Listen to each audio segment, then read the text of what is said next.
मान्यवर बाचस्पति महोदय वर्तमान आम सरकार आसिला परठारु अनेक योजना वर्तमान आम काम करुचे जोटा कि मु कहली मुख्यमंत्री कामधेनु योजना एवं मत्स्य क्षेत्र में यदि देखा आम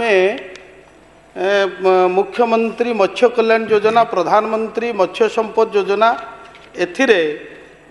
समस्त प्रकार युवक युवती मानक वर्तमान आम बा सबु वर्गर लोकंकु एथिरे आम नेबाकु चाहूँ एथिरे जोटा कि गत सरकार 40-50% सब्सिडी थिला वर्तमान आम सरकार आसिला परे ताकू साधारण वर्ग पाई 50% एवं अनुसूचित जाति जनजाति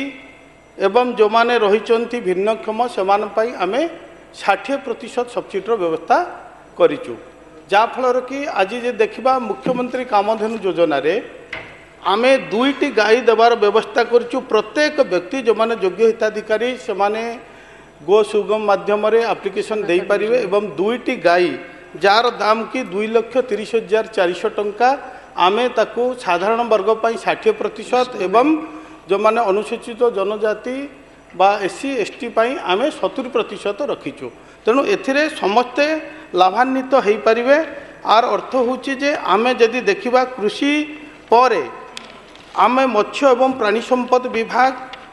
ग्रामांचलर अर्थनीति को सुदृढ़ करने ग्रामांचलर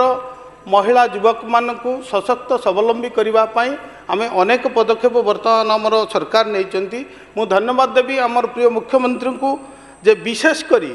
आमर ए विभाग को से स्वतंत्र गुरुत्व देइचंती।